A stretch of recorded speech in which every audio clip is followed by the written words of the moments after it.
Hello, everyone, and welcome to Dementia Friendly Prince George's County, Maryland Northern Sector webinar series for caregivers. Today's topic is Medicare coverage options, what you need to know. Presented by Mark Gottlieb and sponsored by the Prince George's County government and the Department of Family Services. Good evening, everyone, and welcome to the Dementia Friends of America webinar series. We are so glad that you are joining us tonight to learn more about dementia awareness and how we can build a more supportive and informed community. My name is Caesar, and I am honored to be here on behalf of Dementia Friends of America and our local DFA Northern Prince George's County initiative. Tonight's session is part of our ongoing effort to increase understanding, reduce stigma, and provide meaningful resources to individuals, caregivers, and professionals impacted by dementia. For tonight's presentation, I will ask that everyone refrain from asking any questions so as to not interrupt the presentation until the end of the presentation when I open the discussion up for questions. You are welcome to leave your questions in the chat at any time as well. Now let's begin tonight's presentation. Mark, I will pass it all over to you. All right, thank you very much. Glad that you all could join us tonight. Hopefully this will be helpful to you as you do your planning. So with that, just a little background about myself. I've been in the insurance business for quite a number of years, offer a lot of different products. And I share my webcam, so I'm doing that. Prior to that, I was in the health services field for a number of years, often again in the senior field. I represent multiple insurance companies as well and do a lot of presentations in many parts of the metropolitan area. So with that, I'm going to jump right into the presentation. Of course, aging is one issue we must all plan as we age. There's typically the onset of a variety of chronic illnesses or disabling conditions, but unfortunately, some of you may even be, dealing with it at earlier ages. Things can happen to people which causes need for care. Just a few of those include strokes, Parkinson's disease, multiple sclerosis, cancer, arthritis, and head injuries, to name just some of them. So, things happen and we need to be prepared. That's why the title of the presentation is Long-Term Care Planning. Insurance will be addressed as part of this, but it's really all about planning. So I like to point out long-term care coverage and planning is a component of retirement planning. A lot of people go about putting some money aside, perhaps in an IRA, a 401k, other kinds of vehicles, and they're thinking about how much am I going to have when I retire, and will that help me to pay the bills I have? At the time you're thinking that, you may not have bills related to long-term care costs, which are quite serious. So we all ought to be thinking, anything can happen to anyone. So as part of our retirement planning, we should be thinking about long-term care.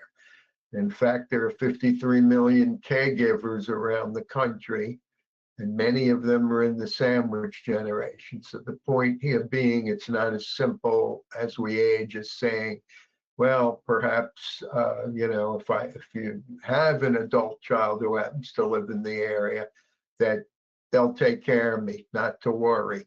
Now, in some cases that may happen where one is moving in with an adult child, but even then, that doesn't happen a lot anymore. We're very geographically dispersed, and a lot of the caregivers are both working and also in the sandwich generation, meaning they're dealing with issues in their own family and perhaps with children who are growing up and need their attention as well.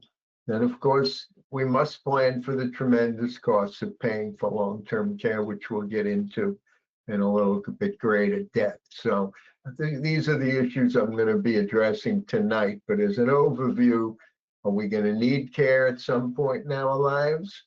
Well, possibly 70% of those 65 plus are considered to be uh, challenged, possibly with the need for long-term care. The other 30% will not have the opportunity to get long-term care. They may,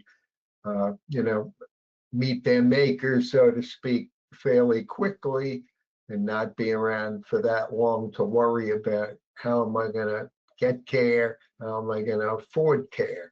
So it's a double-edged sword. We'd rather be around, hopefully, to get the care. So 70% of us, of those 65 plus, will need some amount of care. Now, the statistics will say about 80% of that will be informal care. That again means care provided without payment by a loved one, by a friend, by a relative, by someone in the community. 20% are considered to will be needing formal care. By formal meaning you'll be paying for it. One of the big issues is people talk about 70% needing care, but yet there's a great denial and lack of understanding hindering people's efforts to plan. We don't want to really believe we're going to need the long-term care. It may be our neighbor, it may be our relative, but if we're in pretty good health, our first thoughts are, well, I'm going to be healthy for a long time and I'm not going to worry about it. The statistics say of those over 65 who do need assistance, 40% need up to 2 years, 40% 2 to 5 years, 20% 5+ years. So when we get into the 20% category, now you're looking at, possibly extensive costs if you're talking about paying for formal care. Again, statistics will generally say 10% of the long-term cases are for those under 65. So long-term care planning, we have to look at family issues. We need to be aware of community resources. We need to be aware of the costs of long-term care. And Medicare does not pay for long-term care. That's something that's always emphasized. All the surveys will tell you that approximately 50% of people, when asked, think that Medicare is going to help them to pay for long-term care. In fact, Medicare will pay for up to 100 days in a skilled nursing facility. After that, you're on your own. So what are the resources needed to pay for care? And of course, then in addition to that, how does long-term care insurance fit into the picture, and what are other funding options?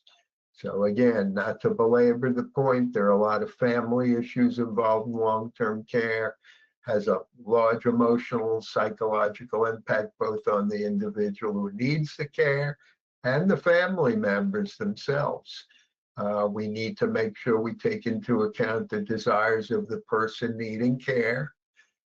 Sometimes, other people are planning around them, saying this is probably what's going to be best for that person. But, if possible, they ought to be involved in the planning process. I mentioned again the fact that, when you're talking family, a lot of them are in the unpaid caregiver category. And it's very challenging to be a caregiver. If you read a lot of the research, certainly a lot of AARP documents that are talking about the challenges of caregiving. They're both physical and emotional and mental in nature on the spouse or partner or on the adult child. And of course, again, from a family perspective, we're very dispersed these days.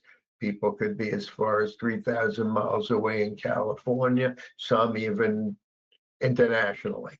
So they're not necessarily going to be there to rely on to help us address our long-term care needs. We need to be aware there's a lot of community resources. Long-term care encompasses a wide array of services.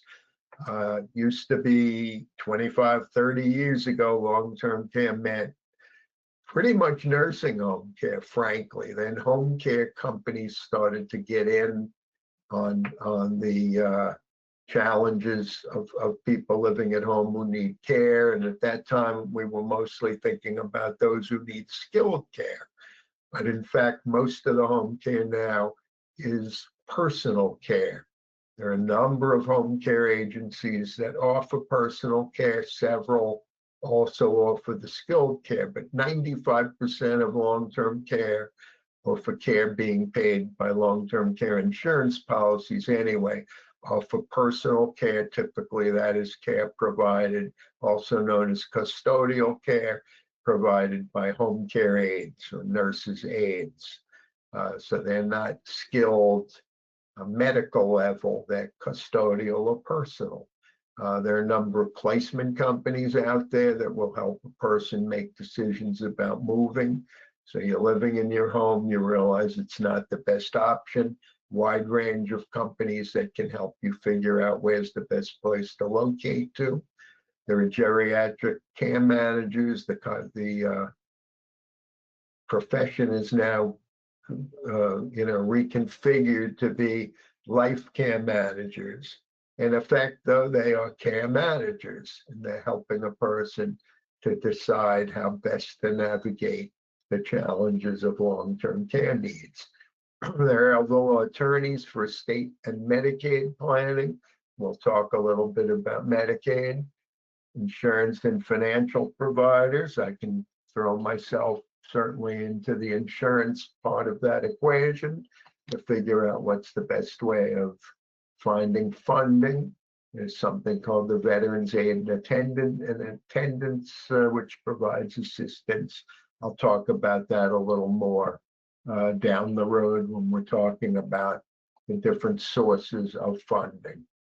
Of course, there's a whole array of assisted living communities, both small group homes and then the larger communities, which are somewhat more visible in our communities. But there are a lot of small group homes, typically 5 to 8 beds, that'll care for people who need level of assisted living. Memory care communities for those with dementia and Alzheimer's who really need the supervision provided by a secured community, a secured facility. One big issue with memory care is people can tend to be wandering away. So memory care communities are more secure to make sure that a person doesn't basically walk out the door, get themselves in danger, or get lost.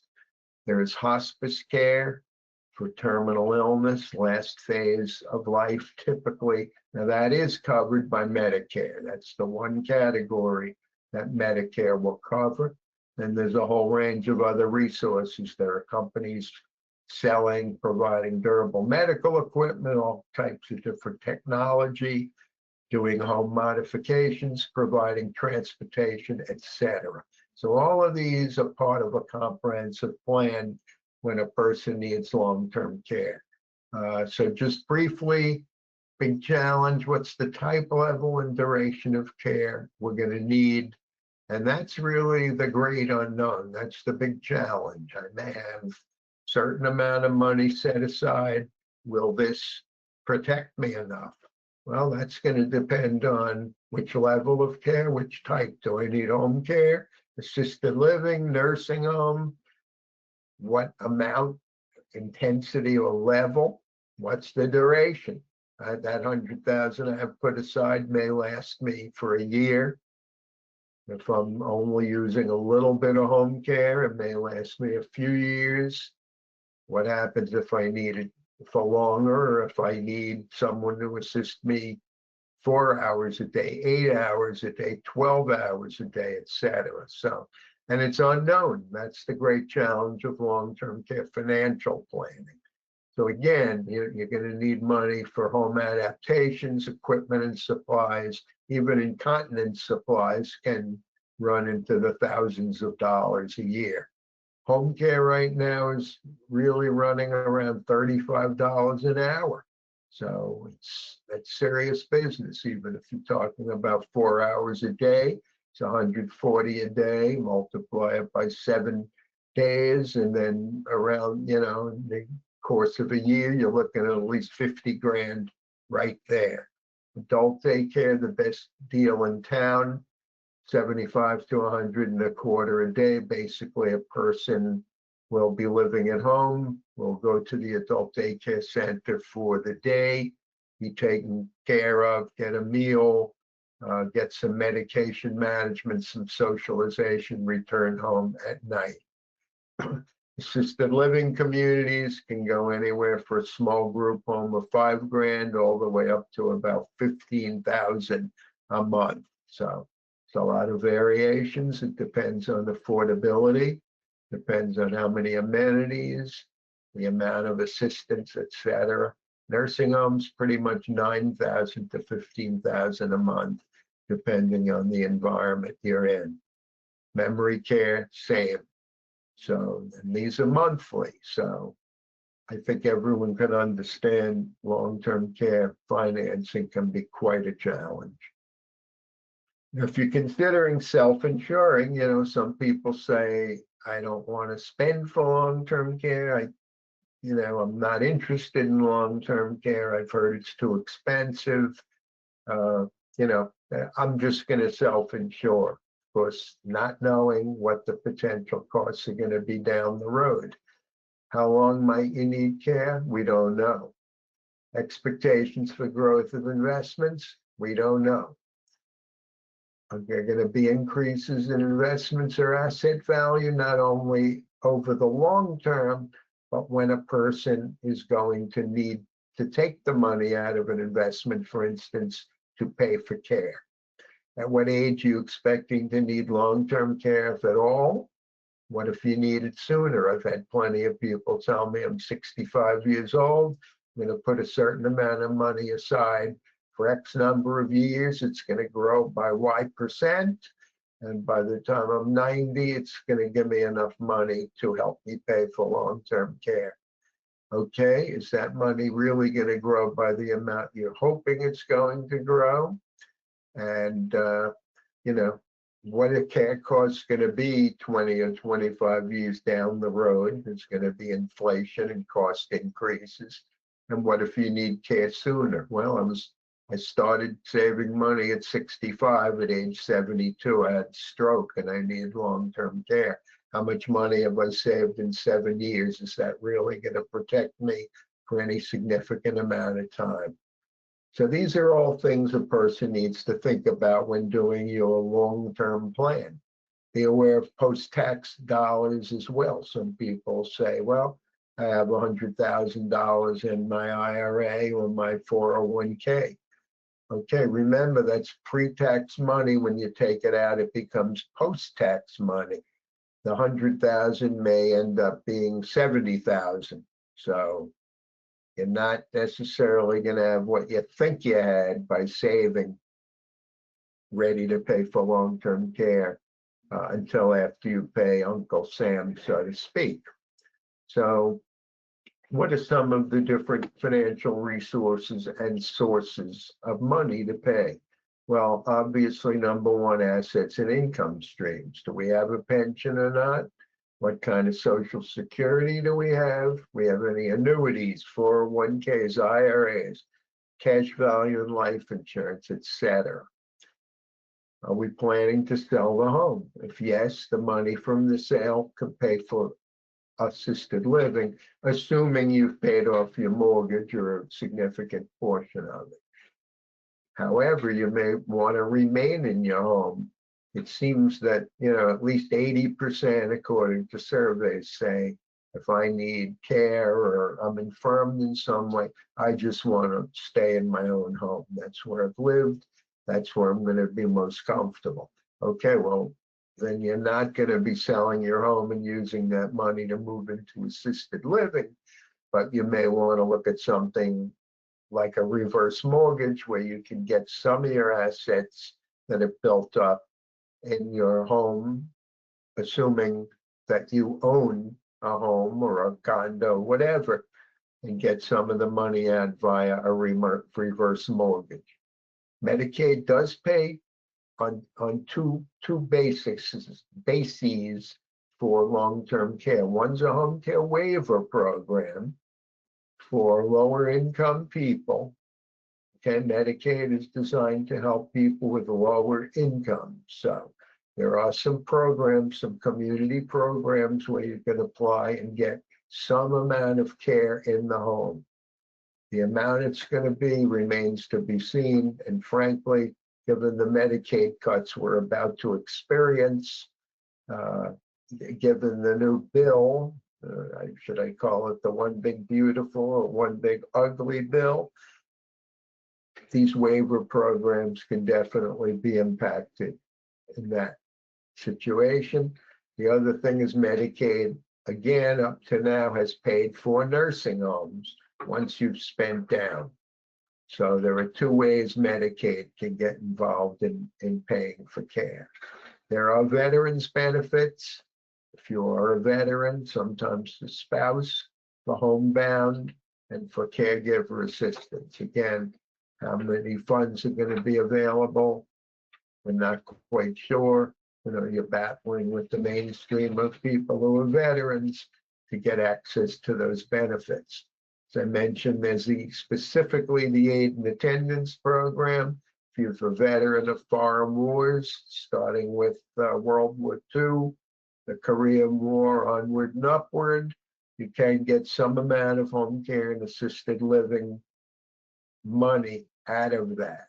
So is it going to be enough to pay the types of costs that I talked about in the previous slide? No, but everything helps. If you're looking at how do I piece together enough money to pay for long-term care in some form, I may have this much from the assets and income, may be able to get a little more from a reverse mortgage, perhaps using life insurance cash values or selling my life insurance policy to get some money back through something called the life care settlement, possibly some money from Veterans Aid and Attendance Program if you're a veteran.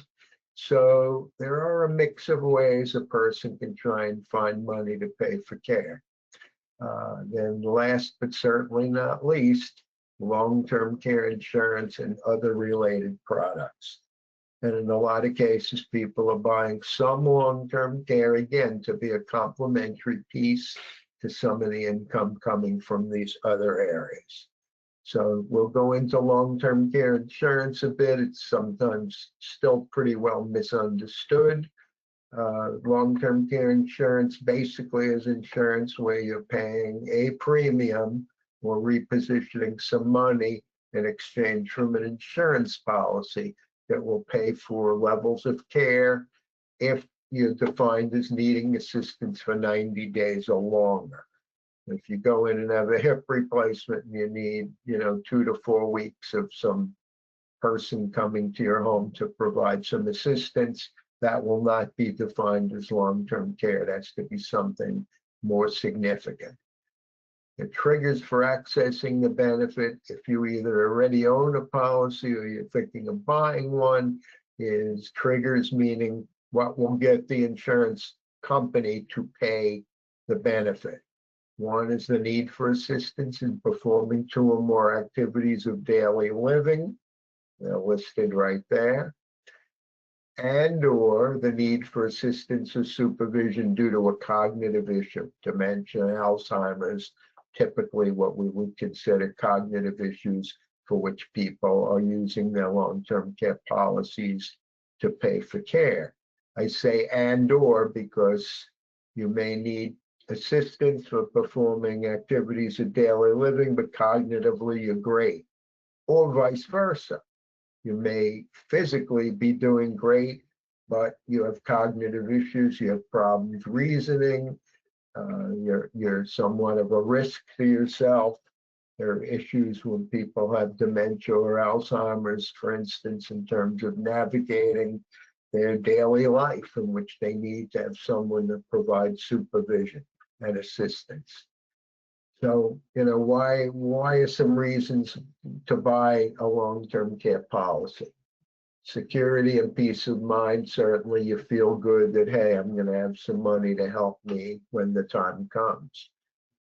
Avoid dependency. Again, I spoke about these above. Avoid dependency on others. A lot of the surveys will say when people are being asked, did you buy long-term care? Why are you interested in buying long-term care?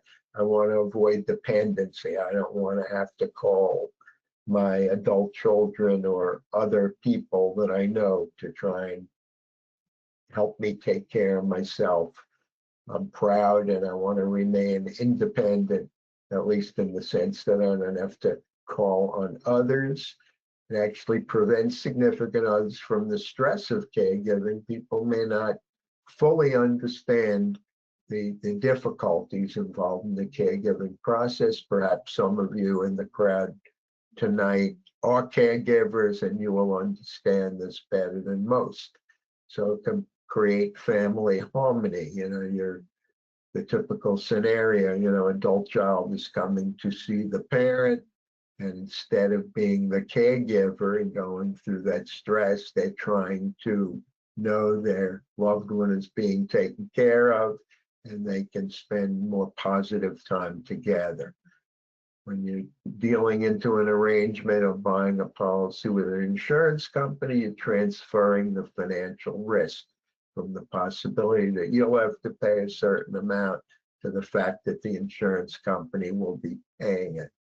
One thing I mentioned earlier when I was talking about the thought of self-insuring, if you have a policy, you can avoid the sequencing of risk returns and market volatility. Now that sounds very complex, but it basically means your money may be growing. You think you're doing okay with your investment, and then boom, that's when the market hits a downturn. And unfortunately, that's just at the point in time when you need to turn to the funds that you've amassed to pay for care. So by having long-term care, that'll help in the avoidance of this issue.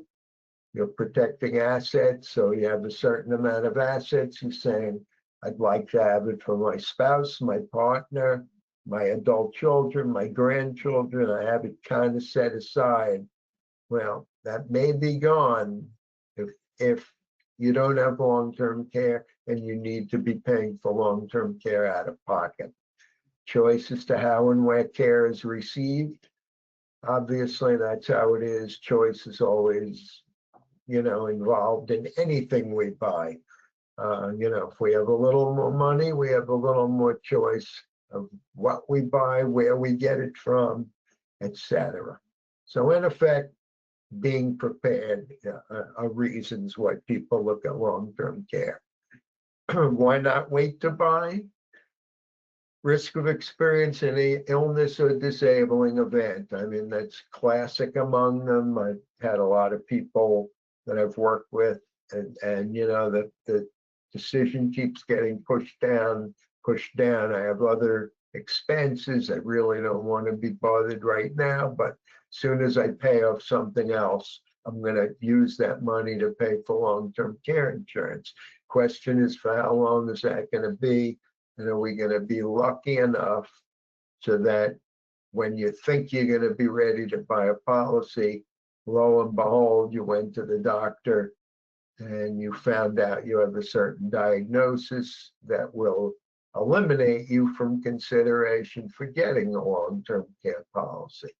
So that's a challenge. I'll talk a little bit more about this. A new product now where you can reposition an asset. It's an annuity product, and there's less of a chance you'll be turned down. But for the most part, when you're talking long-term care insurance, they're going to be doing what's called medical underwriting, asking you questions about what conditions you have, what kind of medications you have, to see if the insurance company is willing to take you on as a client. There are percentage declinations consistent with increases in age. So the companies will publish this information. There'll be written articles saying if you apply when you're in your 50s, there's an 80% chance that you'll be approved. You get to your 60s, there may be a 60% chance you'll be approved. Once you get to your 70s, it might be a 50% or a 40%, because unfortunately, illnesses and conditions, especially chronic kinds of issues increase with age. May not only be medical, it could be functional. Our bodies don't last as long as we'd like them to. We start having issues that kind of affect our mobility, our functionality, and that is taken into account when you're applying for a long-term care policy. Again, some of the disqualifiers, sometimes people will ask me during a presentation, or they'll call me and they'll say, I don't know if I can get any kind of coverage. These are certainly some of the big ticket items in terms of you will not be able to get a policy unless, except for that one policy I was talking about up here. So normal long-term care insurance, underwriting will not touch any of these, and a number of other conditions as well. Finally, of course, prices of policies increase over time. Certainly a number of people I speak with who say, well, I should have, I'm now 68, and boy, someone offered me a policy when I was 58, and I didn't do it. I wasn't ready. I didn't think I needed it. Now at 68, I understand it. It's too late. It may not be too late. The price is going to be higher, but I point out to people, number one, they haven't been paying premiums during that period of time. Number two, you may pay more, you may have to get less for the same amount of money, but generally my attitude on those things are always some coverage is better than no coverage. So that's just the reality of the situation. Again, if you're going to an annuity-based type of product, which I'll talk about, the price isn't, you might get less for the amount of annuity money that you reposition into these products, but it won't be a price like, oh, I have to pay this premium every year, for so many years. You make a one-time redistribution of money, and so price is not as big a factor. So in fact, here is my long-term care insurance slide. So there are two types of long-term care insurance. Most people are familiar with the traditional type of long-term care. Some in the crowd may have traditional long-term care, some may not. But in any way, traditional is what most people thought of as long-term care insurance. Secondary type now, as a matter of fact, many people have switched to the purchase of a hybrid life or annuity. So in a hybrid, that means it's combining several functions, in this case, life and long-term care. So, if you don't need long-term care in the end, then because it's a hybrid, it's a life insurance policy and we'll pay you a death benefit of a certain amount. That's the beauty of the hybrid model.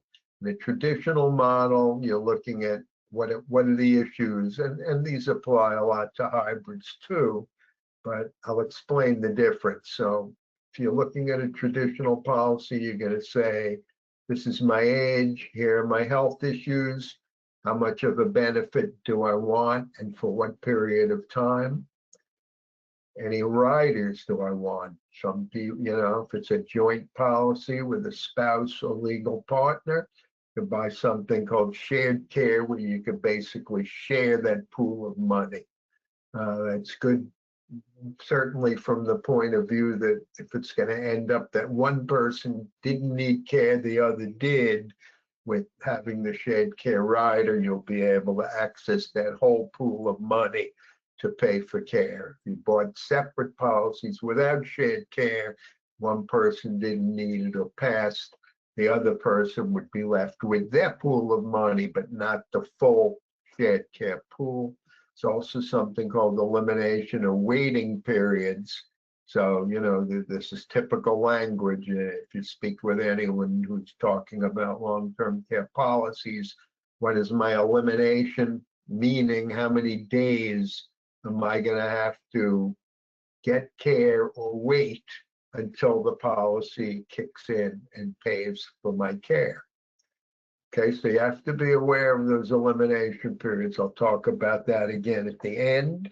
So here's the two major objections to purchasing a traditional long-term care policy. Quote, use it or lose it. Okay, I've paid my premiums for quite a period of time, and then boom, something happens, I pass. A loved one calls the insurance company and says, well, Mark passed, we've paid in, 50 grand of premium. He didn't use a penny of it. Well, we're sorry, with a traditional policy, Mark's significant other will not get any of those funds back. That's how the whole actuarial system works in long-term care. They're figuring out what percent of people will likely collect and for what period of time, and how many are going to let their policies go and not continue to pay. So that all goes into the equation of why it's a use it or lose it proposition.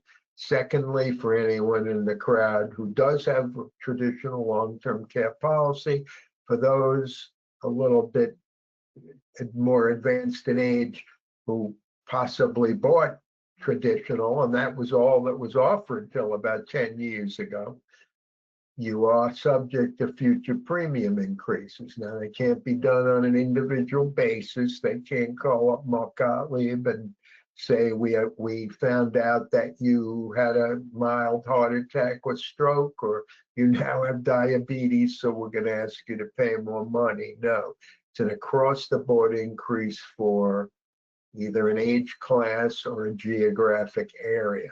So you get the letter saying, dear Mr. Gottlieb, due to all of these factors, we're going to have to increase your premium by, let's say, 15 to 20%. Well, Mark Gottlieb says, I don't really like that. But nonetheless, I'm going to be facing that premium increase. At the end, I will talk to those who now already have policies about what some of your options are for addressing that situation. But because of these two major objections, a lot of the business has gone to the hybrid life plus annuity, or hybrid life plus long-term care, or annuity plus long-term care. So there can be no future premium increases, and there'll be some money returned to a significant other if you don't use the funds for long-term care, or all of them anyway. So you pick a death benefit value, equates out to a pool of benefits. There are models, hybrid models, both with and without inflation protection. So the one, for instance, is a long-term care model. You just buy a pool of money. Let's say I want $100,000. It's a $100,000 life insurance policy, which will give me $5,000 a month if I need it for how many months? 20 months. It will equate to the full amount. 100,000 is 5,000 times 20 months. So that's how it would get that pool of benefits. Let's say I don't use the policy. It's a $100,000 death benefit. It goes to the one I named as the beneficiary. Now, but it won't inflate. That's why it's a little more reasonable in price. If I said I want a $100,000 policy, but I want it with inflation, so that the 100,000 will become 200,000 in 15 years or in 25 years. Yes, I can get it, but the insurance company knows they're on the line possibly for paying that much more money out over time. Therefore, you're going to be charged a lot more money in premium. So I often say to people, well, it's not so terrible buying a policy without inflation protection policy. It may be more affordable, and you'll still have that chunk of money to use when the time comes. So that's my perspective on that situation. There's certainly a number of different methods of payment to pay for all of these different products. Of course, again, when you're talking about an annuity specifically, you're needing to reposition some money from another asset. Could be an IRA, could be a 401k, could be a savings account, cash value from a life insurance policy, whatever. you move it into that annuity product, and it has long-term care features as well. The one last thing I caution people, long-term care riders are different from chronic illness or accelerated death benefit riders. I know this is technical. I'm sorry to cloud your brain with all of these factors. And again, at the end, I can answer questions. I'll also let you know that you can reach out to me after this presentation at any point. I don't mean after like an hour from now, but anytime, tomorrow, a month from now, 6 months from now, and ask for clarification so that you fully understand these issues. But with a long-term care rider, you're going to get the full value of the policy. If it's a chronic illness policy, you may pay a little less for it. But in that case, when you go to collect your money to pay for long-term care, they typically will have a formula they use to determine how much of that face amount they're going to pay. So the way of guaranteeing the full amount of the payout of the benefit is by getting a true long-term care rider. So that's something to be understanding of if you're talking to an agent who's basically saying, well, this has a chronic illness feature, it's just as good as having long-term care. Not necessarily. Be careful about that. You can deduct some long-term care premiums as medical expenses if you're paying, doing standard deductions using 7.5 of adjusted gross incomes. Formula is a little different if you're buying a hybrid policy. There are other policy options other than strict long-term care insurance. There's a annuity that is not medically underwritten, so they don't care, what your condition is. If you have the money, you can buy the annuity, and at the time, you usually have to wait 2 years, but after that, if you started needing the money to pay for long-term care, they'll give you double the annuitized payout for up to 5 years. That's a good way to find some additional money to pay for care, even if you don't qualify to buy a long-term care policy. If a long-term care policy is too expensive, if you don't want to pay a premium, whatever. That's one way. I talked about this new product on the previous page. Again, no underwriting, no health questions, a few functional health questions in terms of, do you have a certain amount of activities of daily living? It's more functionally based rather, and they're looking at what level of long-term care benefit they are willing to increase your annuity base by in giving you that policy. But again, for those who've been turned down for regular long-term care, this is an option. Something called personal care agreements. They're legal agreements if you're using a family member, for instance, to pay that they're leaving their job or they're cutting back to part-time. You hear that quite frequently with family members. If you create a legal document called a personal care agreement, and you can use that to pay for your family member. First of all, they're going to need some money since they now left their job to care for you. Secondarily, that money can go towards the Medicaid spend down, so that if eventually you do need nursing home care, that money can be deducted from your assets when Medicaid is making the determination to pay for your nursing home stay. There's also a product called Medicaid compliant annuity. You can reposition asset it works best when you're talking about a spouse or legal partner. You could basically reposition the money from the person who will be, we call that person the institutionalized spouse. So Mark Gottlieb, it's determined that I need nursing home care. I'm going, oh boy, that's going to be $100,000, $120,000 a year. We have 250,000 in assets. A couple of years they'll be gone. My spouse will be pretty much in serious shape. I can apply for a Medicaid compliant annuity. I reposition my assets into that annuity. It's not counted for purposes of Medicaid approving you to go into a nursing home, and my spouse gets paid out of this annuity on a monthly or annual basis in the form of income. So you're not going through your assets. Most people typically think of the rules for Medicaid that relate to the 5-year look back period. So if you gave any money away within 5 years prior to needing nursing home care, there's going to be a delay before they will allow you to be approved for Medicaid. Finally, there's a number of other proprietary products. You can buy a critical illness policy. It'll pay for some of the characteristics if something happens to you.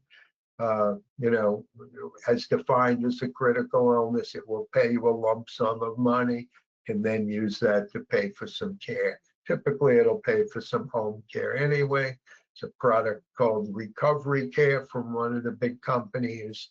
That's a kind of a form of long-term care insurance, not quite long-term care insurance, but kind of a modified long-term care insurance policy. There is a short-term home health care policy that will pay for a few months of home health care, then provide some additional matching money to the amount of money that Medicare pays out for some of your care. So you can then use that additional matching fund of money, turn around and use that again to pay for similar, say, home health aid care. So there are a lot of products out here on the market because there are a lot of needs out here. And so, again, subsequent to this presentation, anyone can feel free to email me. I could send the product information on any of these products. I choose not to use any insurance company names. This isn't any kind of a sales pitch. I'm just trying to make people aware of the large amount of different products that are out here to help meet a particular need. And then finally, for those who do already own a policy, be sure you know what your policy says. A lot of people bought policies years ago. Let's say, especially, I talked to a lot of government employees. They were federal, they bought Fed LTC. State, they might have bought a state plan from a big insurance company. They bought it. They were advised it's a good thing to do. I'm glad they did it.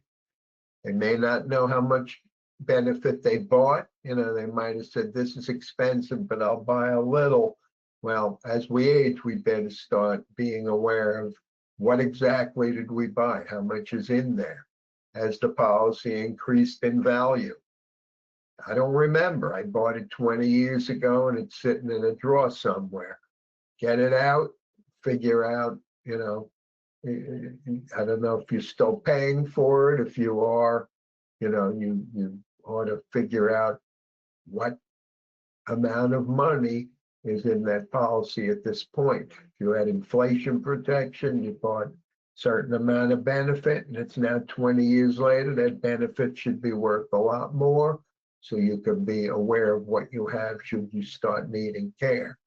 Again, you need to be aware of those two triggers I talked about and be able to document the necessity. Otherwise, the insurance company won't pay the claim.